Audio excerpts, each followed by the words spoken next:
Hello everybody and welcome to the ProGuides Weekly News Recap, the series where we keep you up to date on everything in League current events. In this last week, there's been tons of crazy stuff going on, and we're going to talk about it all. First up, we got some leaks about the next Ultimate skin. Also, Earth is coming back, and mobile League of Legends is just around the corner. The most exciting news of the week is that Weibo made a post about the upcoming Ultimate skin. The post was quickly deleted, but thanks to a screenshot, we can see that the post states the skin will be for a popular marksman, and with a post calling the champion She. We don't have anything more than this yet, but with those two clues, we can infer that likely popular choices would be Kai'Sa or Caitlyn. Let us know who you think may be in the comments below. Last year, as part of the 10th anniversary event, Riot showered us with tons of rewards, from cosmetics on League to some announcements of Riot's upcoming content. And one of the most exciting was League of Legends Wild Rift, a mobile version of League. I really hope this delivers on the promise of giving us the game as we know it in handheld form without losing the identity of the game. And so far, going off of players' opinions from the alpha, it's looking really good. Tons of changes and adjustments have been made based on feedback, and the game is shaping up really nicely. So now with the success that has been had so far, the test group is being expanded from the alpha stage to the regional closed beta. While limited to a specific region, the overall player pool will be much larger this time to get more data to bring the game closer to its final design. This beta version will have a ranked system, and the goal, according to the developers, is for it to have a feel that is similar to veteran PC players, but also easy for new players to get into. The latter follow a similar ranks to the ones we know in League of Legends, but with an additional tier between Plat and Diamond, which has been named Emerald, to help more accurately distribute players in that skill level. In my personal opinion, I think the line divided between Plat 2 and Diamond 4 can get somewhat blurred, so seeing an extra tier is actually kind of nice, and is something that even sounded like it could be useful in the PC version of the game. From Iron to Emerald, every game grants a ranked mark, and every loss removes one. You need up to 5 ranked marks to climb a division, depending on where you are on the ladder, with lower tiers requiring fewer marks. In Diamond Plus ranks, the system switches to do victory point system, which looks very similar to the LP system in League. As you play ranked, you build up a resource called Ranked Fortitude based on a few factors, including your own performance. After you fill up the bar, the Fortitude is automatically consumed and will protect you from your next loss, meaning that if you go on a hard win streak and drop just a single game, it's like it never happened. Before you think this means the system rewards insane grinding over consistently good play, you should know there's a weekly cap to the amount of times that this can happen. Fortitude is in place to prevent the occasional bad game, not encourage mindless grinding. Ranked games can be queued with 1, 2, 3, or 4 players, similar to Flex Queue on the normal League servers. Riot has made it clear that they want to test the system on the much larger closed beta scale to get a more accurate idea of whether or not it's in a good place. They've only been able to do so much testing on the smaller scale population so far, so like many other tentative changes, it's very important that the players that get access to the beta let Riot know what adjustments should be made to get everything in its place before the full release of the game. So with all that ranked talk out of the way, let's look at some of the progression for skins and content for Wild Rift. To start, you get some free unlockable starter champs in your first few levels just by leveling up. As you continue to play, you'll unlock blue motes, the free currency for this game, to unlock other champions. The goal is for Wild Rift to be very free-to-play friendly, so you should be able to play most of the champs you'd like through the early leveling, blue motes, and the free champion rotation. Much like League, there will be no pay-to-win in the game. There will be no exclusive paid champions, instant game boosts, or locking of champions behind expensive walls. There are even coins you can earn for free that can be redeemed for what will probably be a select pool of emotes and skins. Of course, there will still be Wild Cores, which is the mobile game's version of RP, which can be used to buy champs, skins, and other cosmetics, including a new stylish finisher called a bubble. Like many beta tests, if you purchase paid currency, your purchases will be returned to you with a 20% bonus, in this case, at the end of the test when servers fully launch.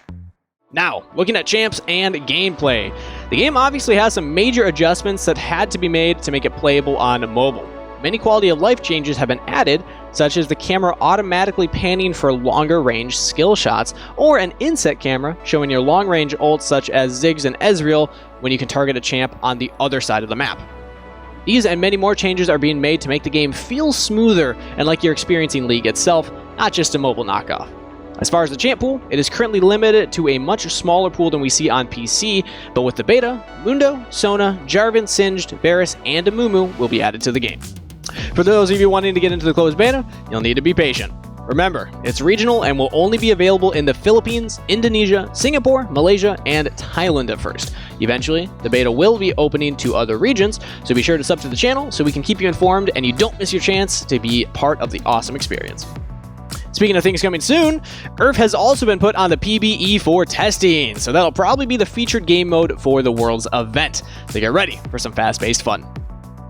And before we get into a bulkier topic, I should quickly mention to remember to head over to Prime Gaming to pick up your free mystery skin shard. A bit over a week ago, we received a surprise video teasing the new game TELLSTONES King's Gambit.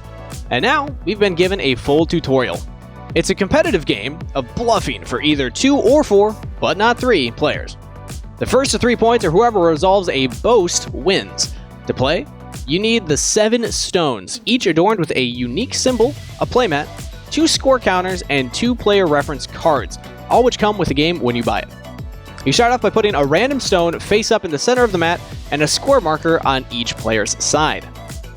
Once the game begins, there are 6 actions to choose from, most of which are actually commands you give your opponent. You take turns performing these actions until you're able to mind games your opponent or yourself into a loss. The actions are as follows. Number 1, place. You tell your opponent which stone to place and on which side of the stone or stones already on the map. Number 2, hide. Indicate a stone. Your opponent must flip it from face up to the face down position, and that stone is now considered hidden. Number 3, swap. Indicate 2 stones on the line and your opponent must switch their positions. Number 4, challenge. Choose a hidden stone and your opponent must guess the symbol on that stone. If they guess right, they get a point. If they guess wrong, it's your point instead. Number 5, peek. You privately look at 1 hidden stone and put it back in its place. If your opponent scored a point on either your or their last turn, you can peek at up to 3 stones. And number 6, boast. The 6th and final action will likely determine many of the games. When you boast, you tell your opponent that you know the entire line. They now have 3 options. They reply with I believe you, and you get 1 point. They reply with prove it, and you must name the stones in order, flipping the hidden ones to face up as you go. If you get them all right, you win, and if you get them all wrong, you lose. They can also reply by saying they know all the stones too, stealing your boast. When they do this, you have to choose from the 2 previous options, either giving them a point or giving them a chance to guess where each stone is with the same stakes, potentially losing the game. Like I mentioned before, there's also a 4-player variant that follows pretty much the same rules with some adjustments to some actions. Since it's a team game, you can talk to your teammate, but only openly where everyone at the table can hear. Remember, the game is about memory, deceit, and bluffing, but not cheating. This is just a summary of the game, and while simple, it actually sounds like a lot of fun. If you're interested, go check out Riot's video on the League of Legends channel for a fully detailed tutorial. While TELLSTONES gets us deeper into the world of Runeterra, in the real world, League is partnering with Bape for a new line of clothes.